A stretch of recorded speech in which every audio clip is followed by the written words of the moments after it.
نحمدہ ونصلی علی رسولہ الکریم اما بعد اعوذ باللہ من الشیطان الرجیم بسم اللہ الرحمن الرحیم رب اشرح لی صدری ویسر لی امری واحلل عقدۃ من لسانی یفقہوا قولی۔ صدق اللہ العلی العظیم۔ عزیز ساتھیوں اور بزرگوں اور دوستوں، ناظرین کرام، آؤ قرآن سمجھے کہ اس سلسلے میں آپ کا ساتھ اور آپ کے جو سجیشنز ہم کو ملتے ہیں اس کے لیے ہم آپ کے مشکور و ممنون ہیں۔ ہمیں امید ہے کہ اسی طرح آپ ہمیں اپنے سجیشنز سے نوازتے رہیں گے۔ دوستو، ہم سیکھ رہے ہیں، ابھی بھی ایک طالب علم کی طرح میں آپ کے سامنے یہ پیش کر رہا ہوں۔ آؤ قرآن سمجھے یہ پروگرام عام میڈیا کی جانب سے آپ کے سامنے پیش کرتے ہیں۔ چلیے آئیے دوستو، ہم سلسلہ کلام کو آگے بڑھاتے ہوئے آج جن آیتوں کا ہم ترجمہ اور ان کے نکات پر جو غور کرنے والے ہیں وہ ہے سورہ بقرہ کی آیت نمبر 254 to 257۔ ان آیتوں کا ترجمہ اور اس پر غور کریں گے۔ چلیے شروع کرتے ہیں۔ بسم اللہ الرحمن الرحیم۔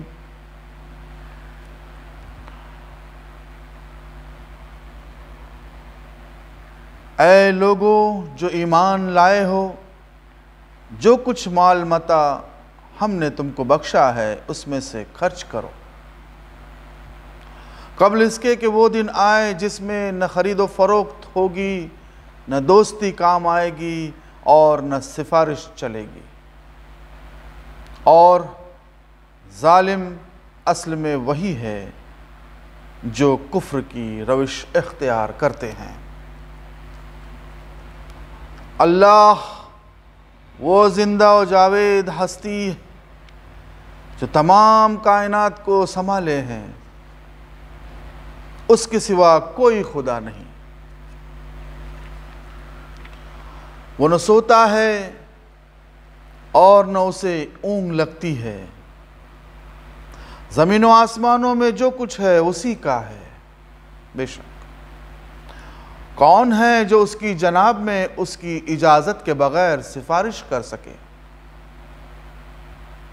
جو کچھ بندوں کے سامنے ہے اسے بھی وہ جانتا ہے، اور جو کچھ اس سے اوجھل ہے اس سے بھی وہ واقف ہے، اور اس کی معلومات میں سے کوئی چیز ان کی گرفت اور ادراک میں نہیں آ سکتی،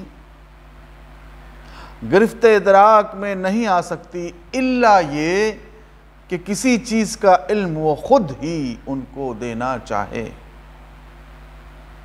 اس کی حکومت آسمانوں اور زمین پر چھائی ہوئی ہے، اور ان کی نگہبانی اس کے لیے کوئی تھکا دینے والا کام نہیں ہے۔ بس وہی ایک بزرگ و برتر ذات ہے۔ بے شک دین کے معاملے میں کوئی زور زبردستی نہیں ہے، صحیح بات غلط خیالات سے الگ چھانٹ کر رکھ دی گئی ہے۔ اب جو کوئی طاغوت کا انکار کر کے اللہ پر ایمان لے آیا، اس نے ایک ایسا مضبوط سہارا تھام لیا جو کبھی ٹوٹنے والا نہیں، اور اللہ جس کا سہارا اس نے لیا ہے، اور اللہ سب کچھ سننے اور جاننے والا ہے۔ جو لوگ ایمان لاتے ہیں ان کا حامی و مددگار اللہ ہے، اور وہ ان کو تاریکیوں سے روشنی میں نکال لاتا ہے، اور جو لوگ کفر کی راہ اختیار کرتے ہیں ان کے حامی و مددگار طاغوت ہے، اور وہ انہیں روشنی سے تاریکیوں کی طرف کھینچ لے جاتے ہیں۔ یہ آگ میں جانے والے لوگ ہیں جہاں یہ ہمیشہ رہیں گے۔ صدق اللہ العلی العظیم۔ آئیے دوستو، اب ہم ان آیتوں کے نقاط پر غور کرتے ہیں۔ آیت 254 سے 257۔ دوستو، یہ 4 آیتیں بہت ہی جامع، یہ رکوع بہت ہی جامع ہیں۔ ہو سکتا ہے کہ اسے ہم کو پارٹ 1 اور پارٹ 2 میں کرنا پڑے۔ آپ دھیان سے اس کو دیکھیے گا، کیونکہ اس میں جو باتیں کہی گئی ہیں یا یہ جو آیتیں ہیں، اس میں ایک بہت بڑی آیت جسے ہم آیت الکرسی کہتے ہیں، وہ ہے جس میں اللہ تعالیٰ کی تعریف اور اللہ تعالیٰ کا جو اس میں اللہ تعالیٰ نے جو اس کے صفات کو جس طرح سے بیان کیا گیا ہے۔ ہم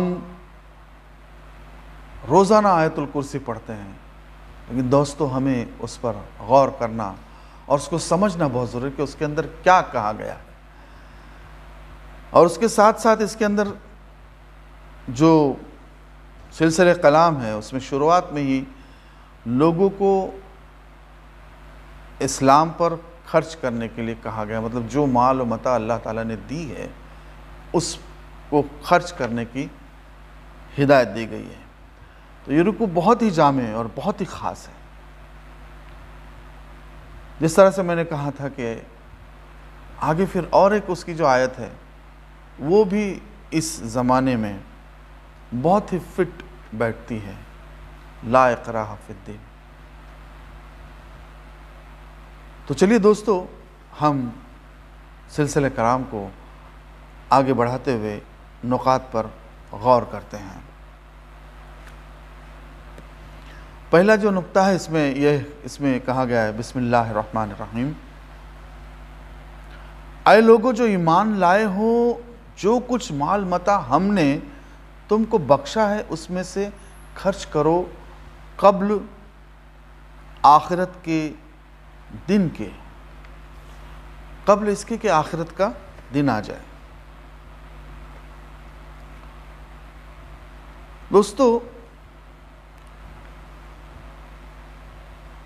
یہاں پر جس انداز سے ان آیتوں کا ذکر شروع ہوتا ہے،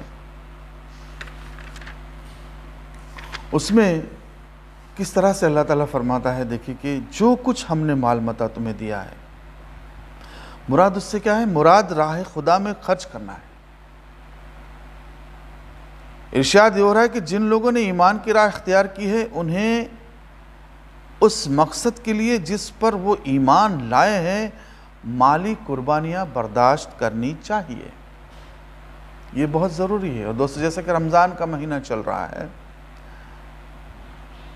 ایک کے نہ جانے کتنے اللہ تعالیٰ دے گا، تو یہ جو ہے خرچ کرنے کا جو معاملہ ہے وہ ایمان والوں سے کہا گیا ہے۔ اور اس کے بعد کیا ہے کہ قبل اس کے کہ وہ دن آ جائے، مطلب آخرت کا دن، جہاں کوئی چیز کام نہ آئے گی، قبل آخرت کے دن کی جس میں نہ خرید و فروخت ہوگی، نہ دوستی کام آئے گی اور نہ سفارش چلے گی۔ دوستو دیکھیے، یہ بہت بڑا پوائنٹ ہے، اور نہ سفارش چلے گی۔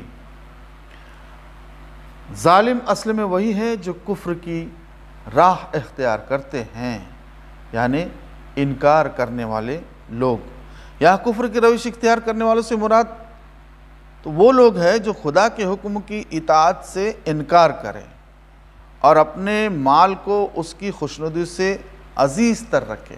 جیسا کہ آج کل ساری دنیا، کیا مسلمان اور کیا غیر مسلم، مال کی جو چاہت، دنیا کی جو چاہت، اس کو عزیز تر ہو گئی ہے۔ یا وہ لوگ جو اس دن پر اکتفا نہ رکھتے ہو جس کے آنے کا خوف دلایا گیا ہے، مطلب آخرت کا دن، کافر تو اس سے انکار کرتے ہیں۔ یا پھر وہ لوگ جو اس خیال خام میں مبتلا ہو کہ آخرت میں انہیں کسی نہ کسی طرح نجات خرید لینے کا اور دوستی و سفارت سے کام نکالے جانے کا موقع حاصل ہو ہی جائے گا۔ دوستو دیکھیں، کس طرح سے یہاں پر کہا گیا ہے کہ کچھ لوگوں کے خیالات قیاسات رہتے ہیں،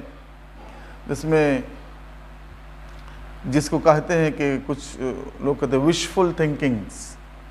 یہ وشفل تھنکنگز ہے کہ وہ ہمیں بچا لیں گے، یا ہم سے یہ دوست ہمارے کام آئیں گے، یہ لوگ ہمیں نجات دلائیں گے. تو صاف اللہ تعالیٰ نے یہاں کہا کہ اس دن نہ کوئی خرید و فروخت ہوگی، نہ کوئی دوستی کام آئے گی، نہ کوئی سفارش چلے گی. اب جس آیت کا دوستو یہ بہت ہی امپورٹنٹ پوائنٹ ہے، ہمیں اس پر بہت ہی غور و فکر کرنا چاہیے کہ ہمیں کس طرح سے اپنی زندگی گزارنا ہے، یا جو مال خرچ کرنا ہے وہ کس پر خرچ کرنا ہے، کیسے خرچ کرنا ہے، کیونکہ یہ دیا ہوا سارا اللہ تعالیٰ کا ہے، ہمارا کیا ہے.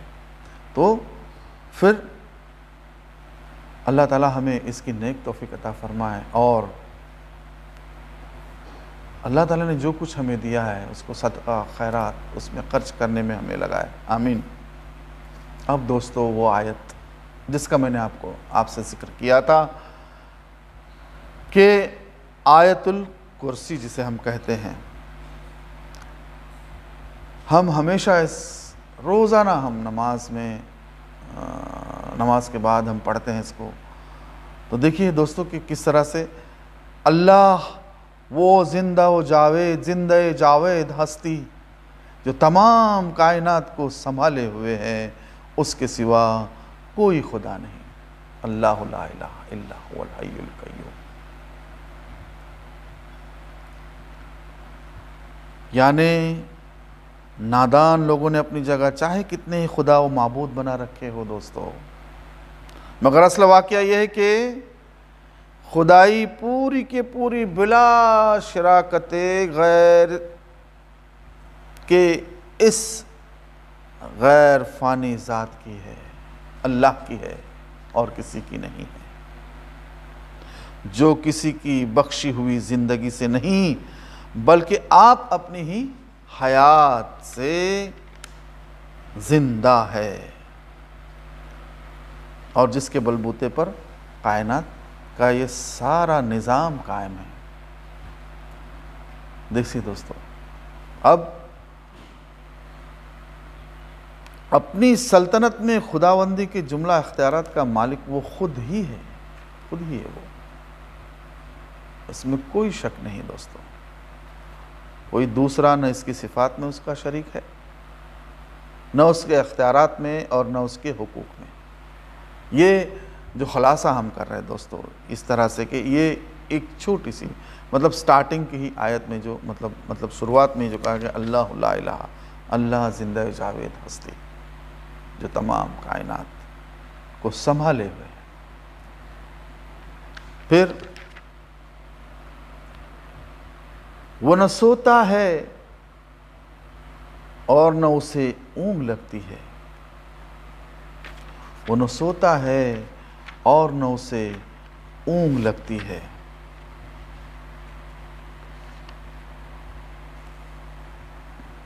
دوستو کتنا عظیم یہ جملہ ہے، وہ نہ سوتا ہے اور نہ اسے اونگ لگتی ہے. یعنی نادان لوگ اپنی جگہ چاہے کتنے ہی خداؤں کو، جیسے کہ میں نے کہا تھا آپ کو،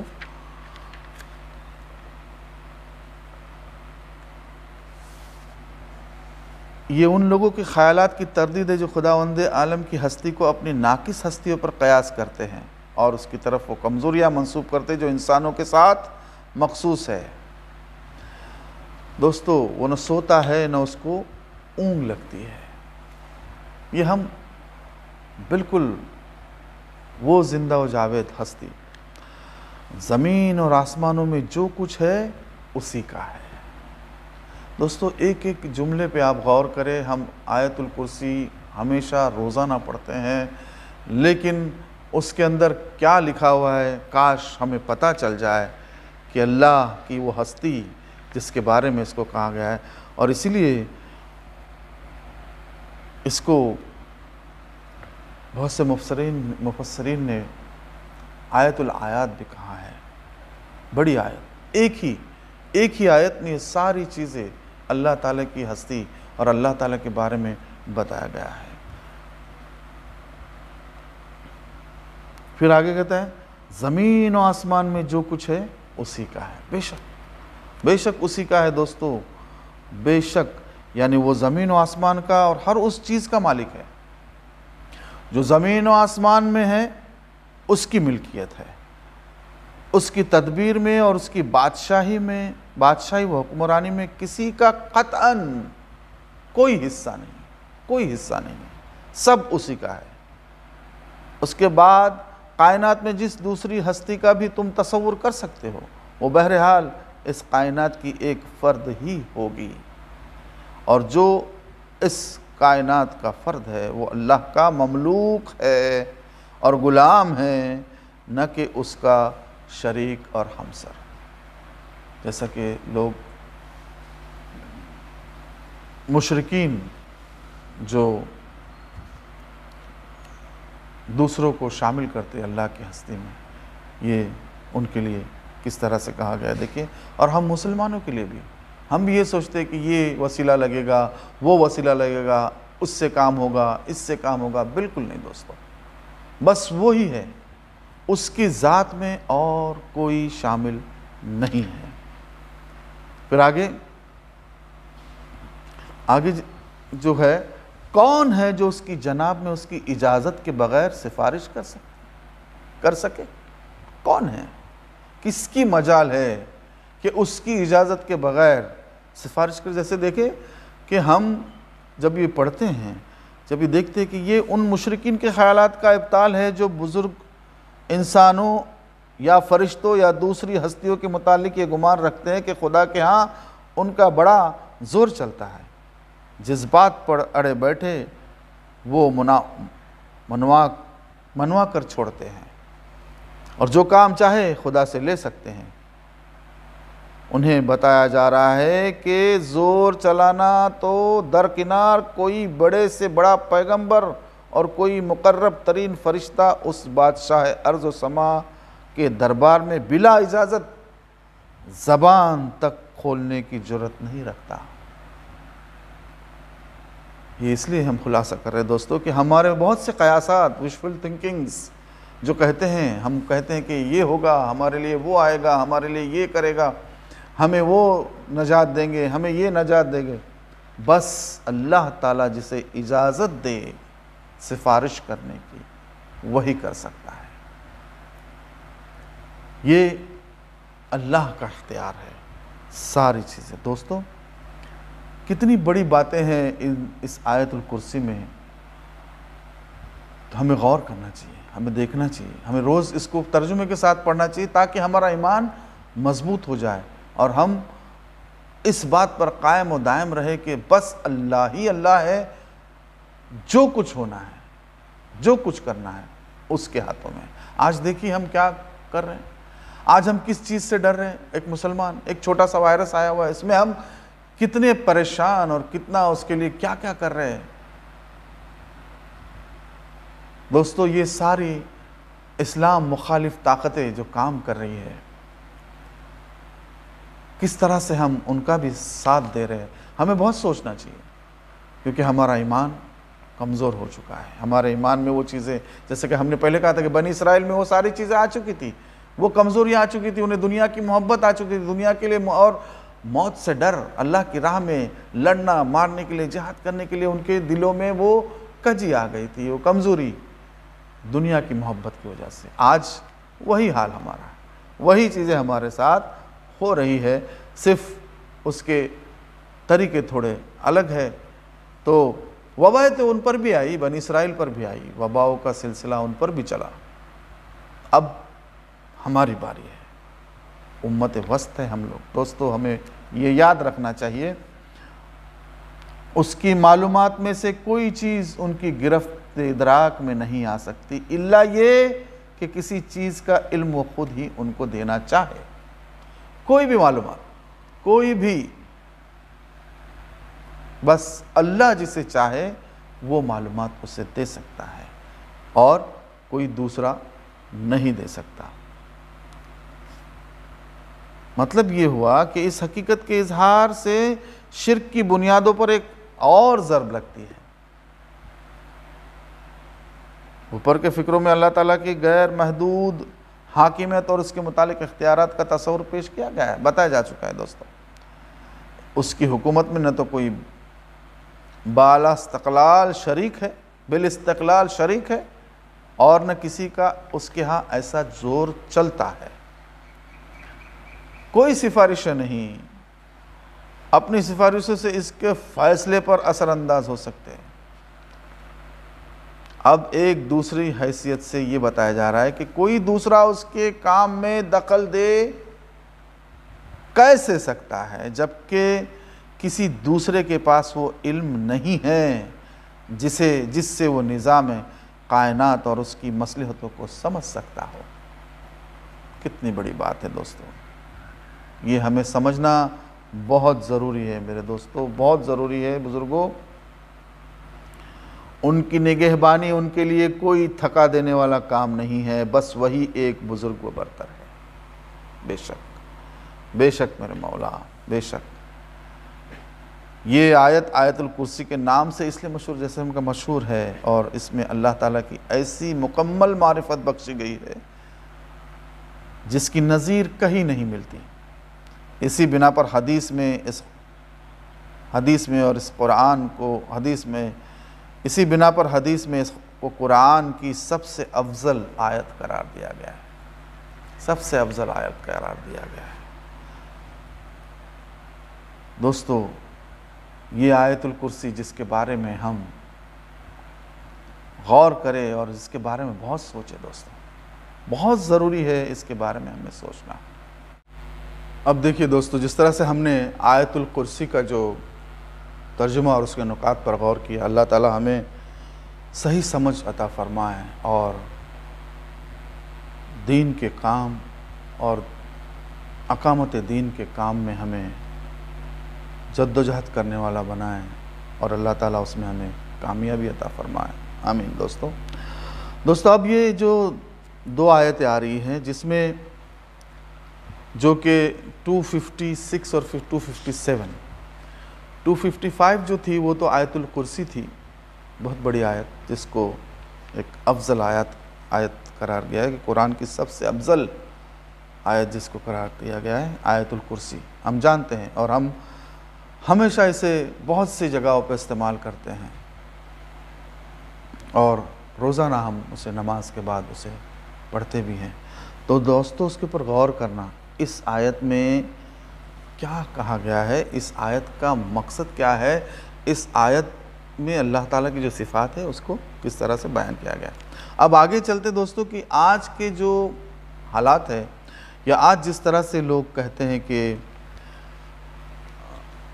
زبردستی لوگوں سے اسلام قبول کرایا گیا، یا زبردستی کی گئی، تلوار کے زور سے کیا گیا، اس کے زور سے کیا گیا، حکومت کے زور سے کیا گیا ہے، تو دوستو یہ بالکل غلط بات ہے۔ قرآن یہاں پر صاف کہتا ہے کہ دین کے معاملے میں کوئی زور زبردستی نہیں ہے۔ صحیح بات غلط خیالات سے الگ چھاٹ لی گئی ہے، چھاٹ کر رکھی گئی ہے۔ یہ اس لیے دوستو ہم آپ کو بتا رہے کہ پارٹ 2 میں، اس لیے کیونکہ یہ بھی ایک بہت بڑی بحث ہے آج کے وقت میں۔ جس طرح سے لوگ کہتے ہیں کہ یہ جو اسلام کو زبردستی لوگوں پر تھوپا گیا ہے یا زبردستی کی جاتی ہے آج بھی، تو یہ بالکل غلط ہے۔ دین کے معاملے میں کوئی زور زبردستی نہیں۔ اللہ تعالیٰ نے عقل سلیم سب کو دی ہوئے، ہم اشرف المخلوقات ہے، اور ہر ایک روح نے اللہ تعالیٰ سے وعدہ کیا ہے، جس کا قرآن میں آگے ذکر ہوگا کہ کون ہے تمہارا رب، تو بے شک ہر روح نے یہ جواب دیا ہے کہ اللہ تعالیٰ۔ تو جو عقل انسان کو دی گئی ہے وہ اسی لیے دی گئی کہ وہ سمجھے کہ اس کے لیے کیا اچھا ہے، اس کے لیے کیا برا ہے، اور کیا صحیح ہے اور کیا غلط ہے۔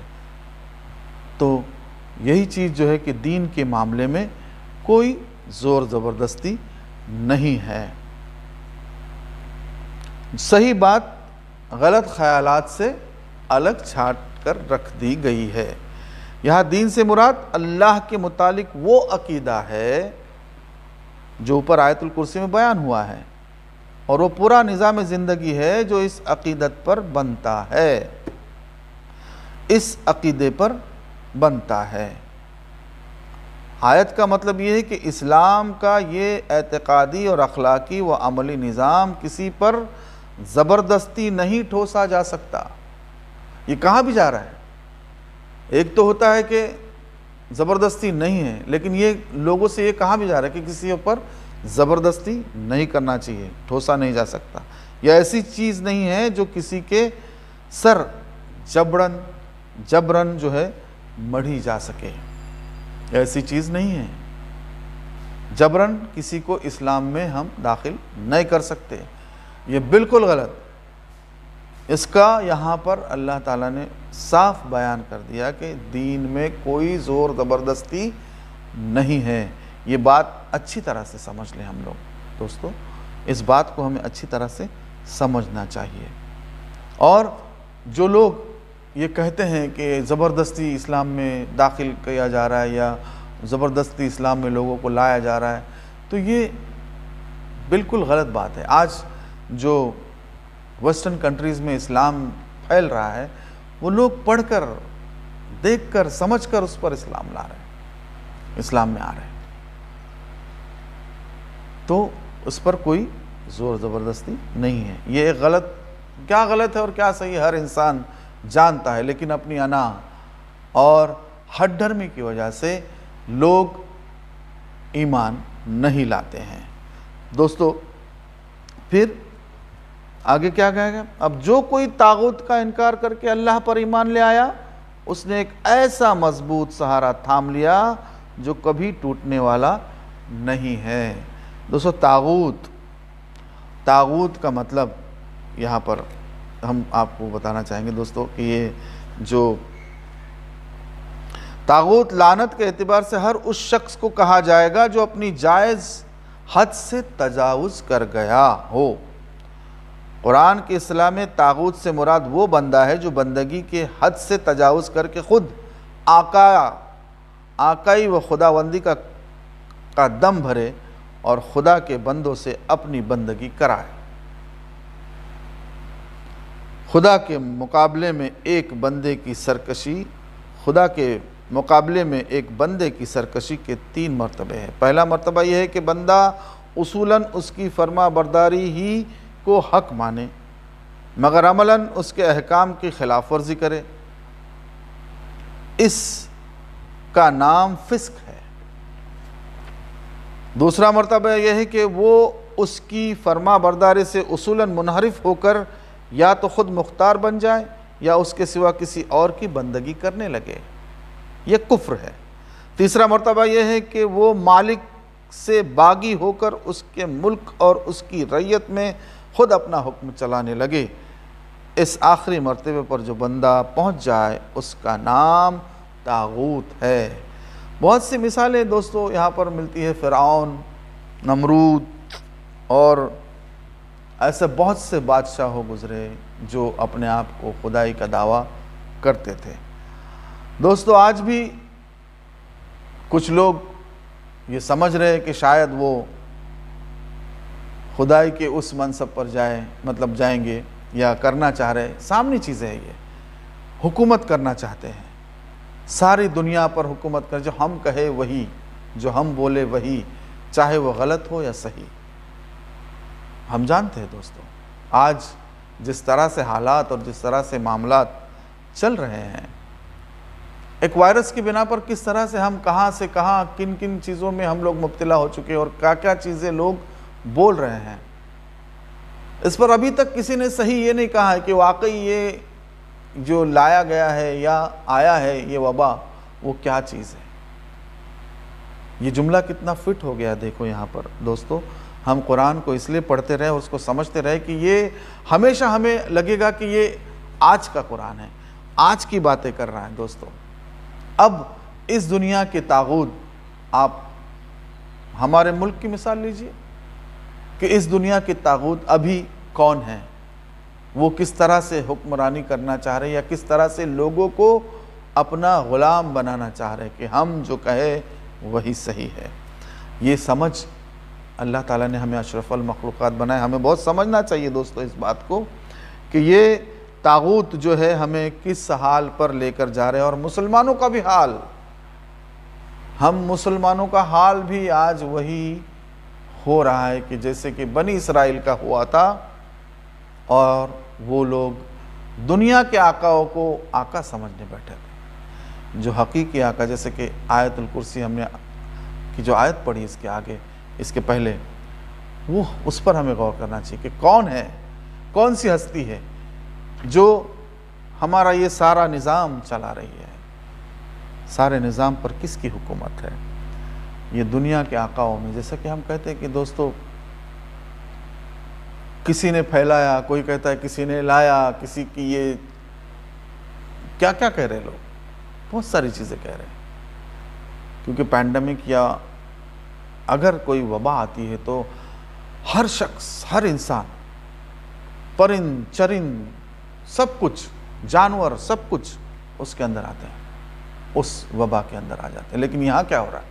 یہاں کچھ علاقے میں وبا ہے اور کچھ علاقے میں نہیں ہے، جیسا کہ کچھ علاقے میں لوگ کیا کر رہے ہیں، ہزاروں لاکھوں کی تعداد میں بھیڑ اکٹھا ہو رہی ہے، اور کچھ جگہ پہ 2 لوگوں کو جمع ہونے نہیں دیا جا رہا ہے۔ یہ تو صاف بات ہے کہ یہ طاغوت کیا کر رہے ہیں، یہ سمجھنے کی بات ہے دوستو۔ اور یہاں پر یہ بات اس لیے کہی جا رہی ہے کیونکہ یہ جو طاغوت ہے وہ کیا کہتے ہیں، یہ جو طاغوت ہے مطلب جیسا کہ اگر جو کوئی طاغوت کا انکار کر کے اللہ پر ایمان لائے، اس نے ایک مضبوط سہارا تھام لیا جو کبھی ٹوٹنے والا نہیں ہے۔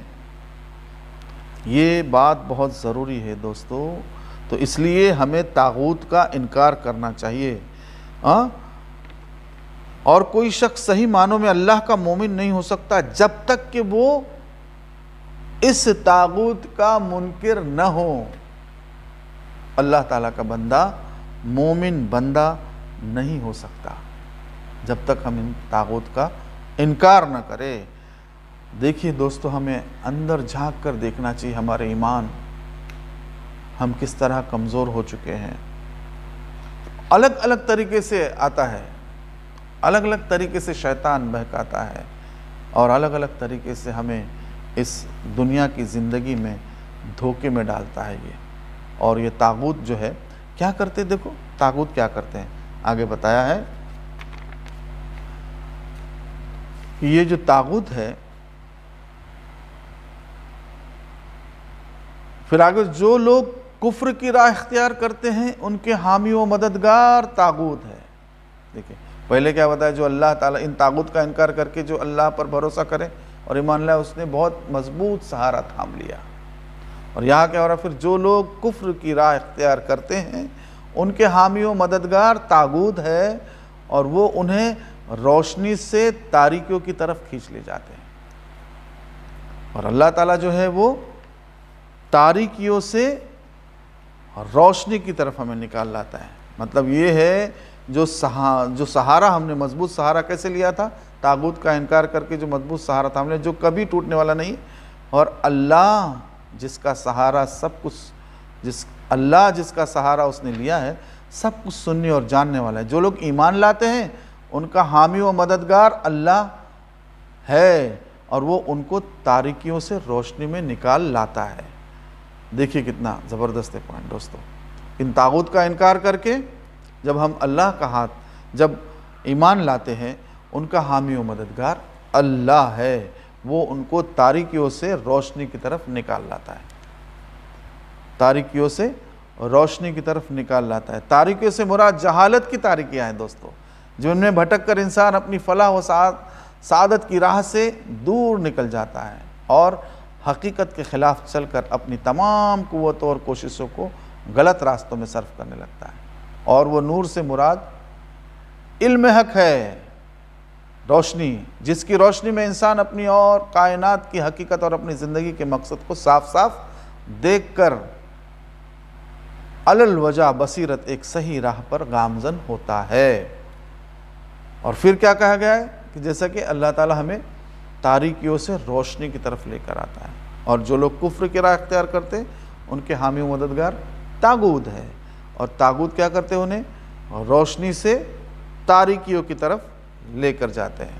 پھر یہاں طاغوت تغاویت، تواغت کے معنی میں استعمال کیا گیا ہے یہاں پہ طاغوت، یعنی خدا سے منہ موڑ کر انسان ایک ہی طاغوت کے چنگل میں نہیں پھنستا، بلکہ بہت سے تواغیت اس پر مسلط ہو جاتے ہیں۔ ایک طاغوت شیطان ہے جو اس کے سامنے نت نئے جھوٹی ترغیبات کا سہارا سدا بہار سبز باغ پیش کرتا ہے۔ دوسرا طاغوت آدمی کا اپنا نفس ہے جو اسے جذبات و خواہشات کا غلام بنا کر رکھ دیتا ہے، غلام بنا کر زندگی کے ٹیڑھے راستوں پر ڈال دیتا ہے، میں کھینچ کھینچ کر لیے پھرتا ہے۔ اور بے شمار طاغوت باہر کی دنیا میں پھیلے ہوئے ہیں، بے شمار طاغوت دوستوں۔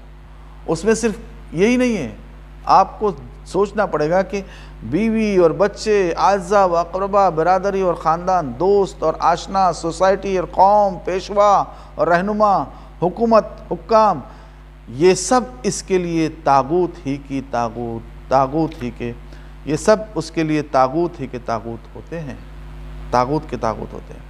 نہیں، میرے گھر میں اگر یہ بات ہوگی تو کیسا لگے گا، میری قوم کو کیا ہوگا، تو یہ باتیں جو ہے نا ہمیں دیکھنا بہت ضروری ہے۔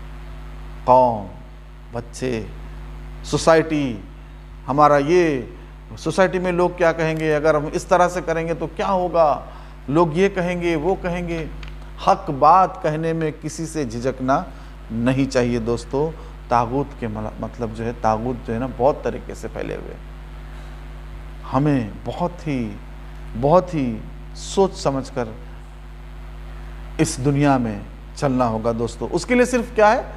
اللہ کا سہارا، اس کے لیے کیا ہے؟ قرآن، آپ صلی اللہ علیہ وسلم کا بتایا ہوا طریقہ، آپ صلی اللہ علیہ وسلم کی حدیث مبارکہ جو ہے وہ، یہ صحیح حدیث جو ہے ان کو پڑھیں، قرآن کو سمجھے دوستو۔ اور یہ جو طاغوت ہے وہ کیا کرنے والے ہیں؟ یہ آگ میں جانے والے لوگ ہیں جو طاغوت سے محبت یا طاغوت کی باتیں سنتے ہیں، وہ کیا ہونے والا ہے؟ یہ آگ میں جانے والے لوگ ہیں جہاں یہ ہمیشہ رہیں گے۔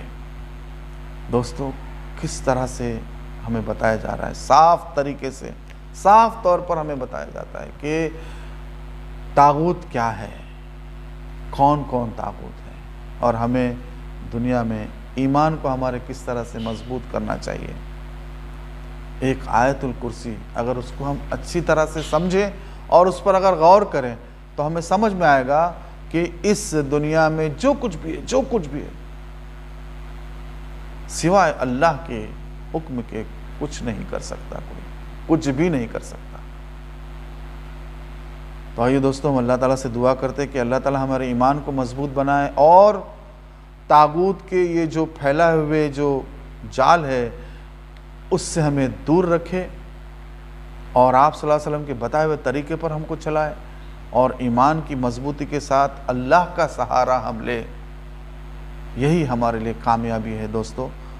اللہ تعالیٰ ہمارے گناہوں کو معاف فرمائے، جو کچھ صغیرہ کبیرہ گناہ ہم سے ہوئے ہوں اللہ تعالیٰ انہیں معاف فرمائے، اور اللہ تعالیٰ ہم سے راضی ہو جائے، اور اس دور میں جس طرح سے ہم پھنسے ہوئے ہیں دوستو، اللہ تعالیٰ ہم کو اس سے نکالے اور صحیح علم اور صحیح اسلام پر، صراط مستقیم پر چلانے اللہ تعالیٰ ہمیں چلائے۔ آمین یا رب العالمین۔ ربنا آتنا فی الدنیا حسنۃ وفی الآخرۃ حسنۃ وقنا عذاب النار وقنا عذاب القبر وقنا عذاب الحشر وقنا عذاب الدین معاشرنا یوم القیامت مع الابرار۔ ان اللہ وملائکتہ یصلون علی النبی یا ایھا الذین آمنوا صلوا علیہ وسلموا تسلیما۔ اللہم صل علی سیدنا محمد وعلی آل سیدنا محمد وسلم۔ سبحان ربک رب العزۃ عما یصفون وسلام علی المرسلین والحمد للہ رب العالمین۔